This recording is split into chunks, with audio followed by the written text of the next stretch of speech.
रूस यूक्रेन के बीच जहां एक ओर कैदियों की अदला बदली हो रही है, वहीं दूसरी ओर मॉस्को के लगातार कीव पर हमले जारी हैं। रूस ने रविवार रात को लगातार दूसरी बार यूक्रेन पर ड्रोन और मिसाइल से हमले किए।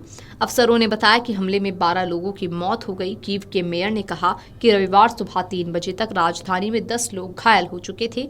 वहीं रूस और यूक्रेन ने रविवार को 303 कैदियों की अदला बदली की।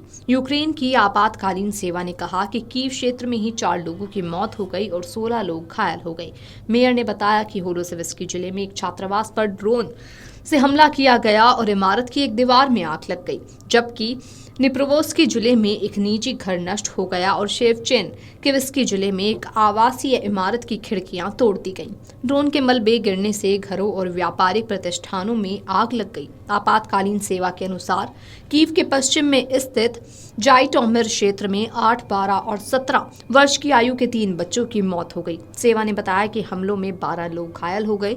पश्चिमी यूक्रेन के क्षेत्र में कम से कम 4 लोग मारे गए। दक्षिणी यूक्रेन के माइकोलाइव क्षेत्र में एक व्यक्ति की मौत हो गई। यूक्रेन के विदेश मंत्री एंड्री सिबिहा ने एक्स पर कहा कि रात भर की नींद हराम करने के बाद यूक्रेन में रविवार की सुबह मुश्किल भरी रही। कई हफ्तों में सबसे बड़ा रूसी हवाई हमला पूरी रात चला। यूक्रेनी आपातकालीन सेवा ने कहा कि रूस ने विभिन्न प्रकार की 69 मिसाइलों और 298 ड्रोन का इस्तेमाल किया। वहीं रूस के रक्षा मंत्रालय ने कहा कि उसकी वायु रक्षा प्रणाली ने रात भर में 110 यूक्रेनी ड्रोनों को मार गिराया। वहीं शुक्रवार और शनिवार को रूस यूक्रेन ने कैदियों की अदला बदली की। शनिवार को दोनों पक्षों ने 307 सैनिकों को वापस बुलाया, जबकि एक दिन पहले दोनों पक्षों ने 390 लोगों को रिहा किया था।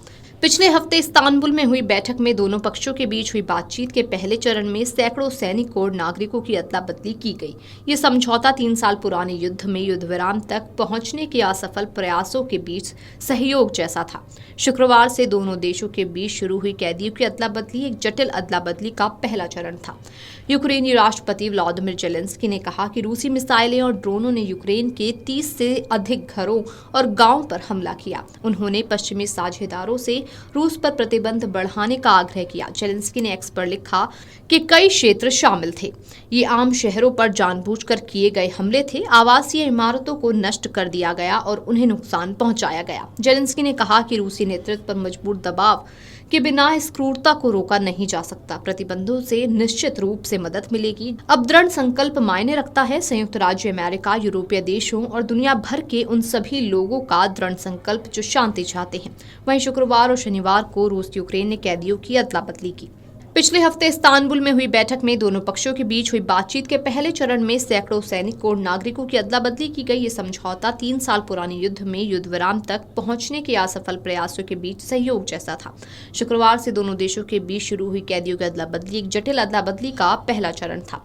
रूस और यूक्रेन ने शनिवार को सैकड़ों युद्धबंदियों की अदला बदली कर रूस रक्षा मंत्रालय ने कहा कि यह अदला बदली एक बड़े अभियान का हिस्सा है जो दोनों देशों के बीच युद्धविराम पर सहमति नहीं बनने के बावजूद आपसी सहयोग के पहलू को दिखाता है। रूस के यूक्रेन पर बड़े पैमाने पर ड्रोन और मिसाइल हमले के कुछ घंटे बाद ही कैदियों की अदला बदली हुई है। Video desk amarujala.com। अगर आप ये वीडियो YouTube पर देख रहे हैं तो हमारे चैनल को सब्सक्राइब कर बेल आइकन दबाएं और Facebook पर देख रहे हैं तो हमारे पेज को लाइक करें।